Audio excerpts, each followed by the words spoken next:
안녕하세요. 프로입니다. 디딤돌 대출에 대해서 디테일하게 리뷰를 해보도록 하겠습니다. 오늘은 2025년 12월 3일이고요. 질문과 정보 공유는 언제든 환영합니다. 포괄적인 내용들은 지난 시간에 살펴봤고요. 오늘부터는 차례대로 신청 자격, 그리고 신청 시기, 주택 조건, 대출 한도, 금리의 순으로 디테일하게 리뷰해 보도록 하겠습니다. 먼저 신청 시기입니다. 디딤돌 대출에 대한 내용은 주택도시기금 등의 홈페이지를 보면 너무 자세히 잘 나와 있습니다. 다만 이제 대출을 잘 모르는 일반인들 입장에서 이 내용을 읽고 어떻게 해석해야 되는지 잘 모르는 부분들이 실제로 읽다 보면 많습니다. 그래서 제가 이해하기 쉽게 디테일하게 리뷰를 해드리도록 하겠습니다. 먼저 신청 자격입니다. 어떤 분들이 신청할 수 있느냐? 주택을 취득하기 위해서 주택 매매 계약을 체결한 자, 너무 당연한 얘기죠? 상속 증여 재산 분할로 주택을 취득한 경우에는 불가합니다. 그 다음 세대주, 대출 접수일 현재 민법상 성년인 세대주를 얘기하는 건데요. 우리가 세대 구성원 중에는 한 명의 세대주가 있잖아요. 그런데 여기서 말하는 신청할 수 있는 세대주의 의미에는 배우자까지 포함됩니다. 그리고 잠깐 3번으로 내려와 보면 세대주를 포함한 세대원 전원이 무주택이어야 됩니다. 그런데 여기서 보면 이런 내용이 있습니다. 무주택 세대주인데 만약 30세 미만이다. 그러면 대출을 신청할 수 없다. 단 민법상 미성년인 형제 자매 중에 1인 이상과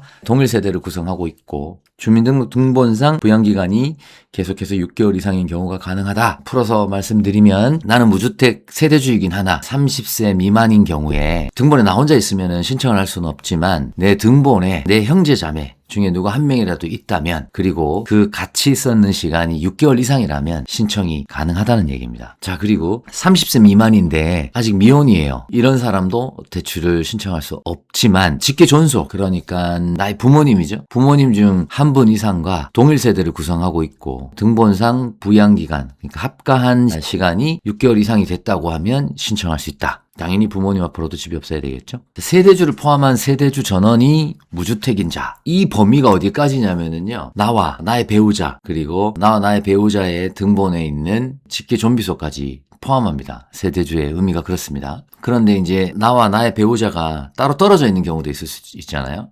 그러면 그 등본에 있는 직계 존비속 양쪽을 다 봐야 됩니다. 그리고 혹시 최근에 상속을 받았다거나 또는 지방에 아주 소액의 주택이 있다거나 이런 분들은 여기 자주 하는 질문 참고하셔가지고 들어가시면 관련한 내용도 조금 있으니까 찾아보시면 좋을 것 같습니다. 그리고 4번에 보면은 이제 중복대출 금지 조항이라고 있습니다. 그 정책자금인 담보대출이던가 정책자금인 전세대출이든가 쓰고 있으면 중복해서 신청할 수가 없다. 이런 내용입니다. 대표적인 예로 주택도시기금에 전세대출을 쓰고 계시는 분들 있겠죠. 그런 분들은 그 전세대출 쓰면서 신청할 수는 없고 그 기금 전세자금 대출을 받은 경우에는 실행일 당일 상환하는 조건으로는 신청이 가능하다. 그래서 중복해서 정책적으로 지원하는 기금 대출을 중복화해서 쓸 수 없다. 너무 당연한 얘기입니다. 그 다음 5번에 보면은요, 이제 소득 조건이 나옵니다. 신청인과 배우자의 합산, 부부간 합산 총소득이 연간 6천만 원 이하여야 하는 게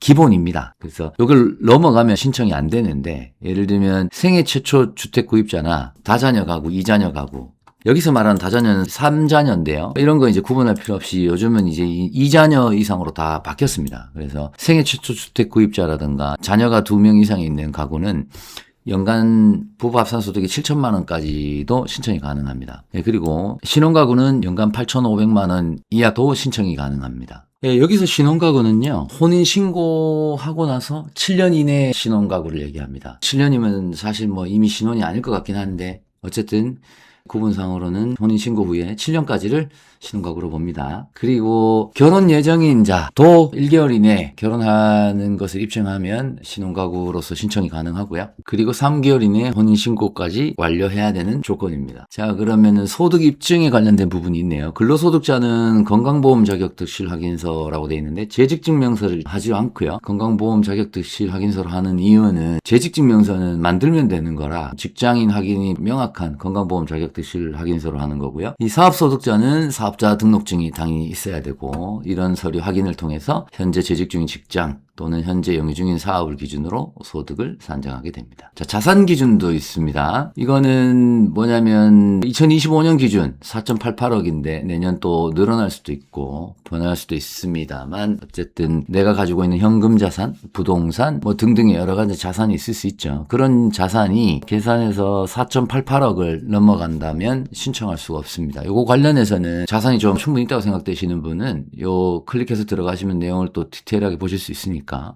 한번 확인해 보시길 권해드립니다. 자, 신용 기준이 있습니다. 여기는 정확하게 점수로 표현되지는 않은데 제가 알고 있는 내용에 의하면 신용 점수는 나이스 기준 한 750점 정도는 돼야 승인이 무난한 걸로 알고 있고요. 그거 미치어도 승인이 안 되는 건 아닌데 700점 이하면은 조금 까다로운 걸로 알고 있습니다. 점수가 조금 안 좋으신 분들은 반드시 콜센터 통해서 추가로 확인해 보시면 좋을 것 같습니다. 연체나 안 좋은 기록들이 있으면 당연히 제한되고요. 여기까지는 신청할 수 있는 자격에 대해서 확인해 봤습니다. 다음 편에서는 신청 시기와 대상 주택에 대해서 확인해 보도록 하겠습니다.